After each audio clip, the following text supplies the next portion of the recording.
Hi everyone, welcome to the outside. This is a tree, it's actually a bush, and please God, we will all reclaim a period in which we can visit the outside again. Not to be too light-hearted about it, my name is Rabbi Ramon Widmonte from Johannesburg, South Africa. Just a bit of an update where we are.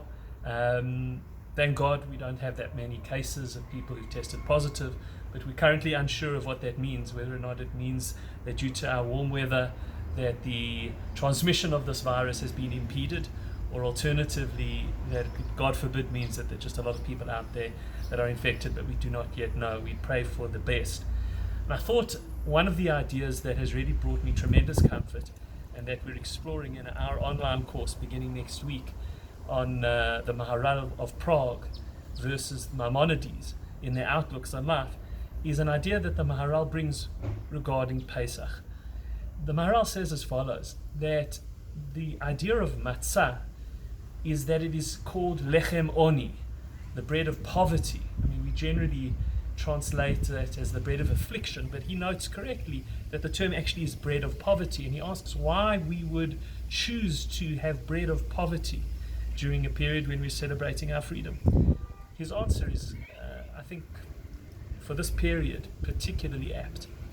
He says that a poor person, an ani, is a person who has retreated into their bare essence. A person who has no appurtenances, no accessories, nothing extra added onto themselves. They just have themselves. And that is a state with which most of us are uncomfortable. What we like having is music and friends and a whole screen, in fact, a virtual world bombarding us with things that take our minds off ourselves. But the Maharal says that actually is what Pesach and true freedom is about. True freedom is the ability to sit in a room opposite a mirror and be comfortable and happy with what you see there. He says that's what matzah is. Matzah is water and flour, the body and the soul. He says similarly, on Yom Kippur, when the Kohen Gadol decided, or rather not decided, when the Kohen Gadol entered into the Holy of Holies, he would reduce the garments he wore, the 8 garments, some of which were gold, and instead he would only wear the 4 basic white linen garments, a reduction and retreat into the self. This period is challenging for so many reasons, but one of the reasons is that it challenges us to be with ourselves and to be in the present. And that's what Pesach is. Pesach is not one of those long-term forecasted chagim. It's a period in which you just need to be present.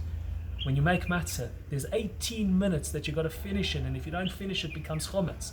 It's about being in that present, being in that space, and being happy, content, accepting of yourself, your family, your surroundings, your reality in that space.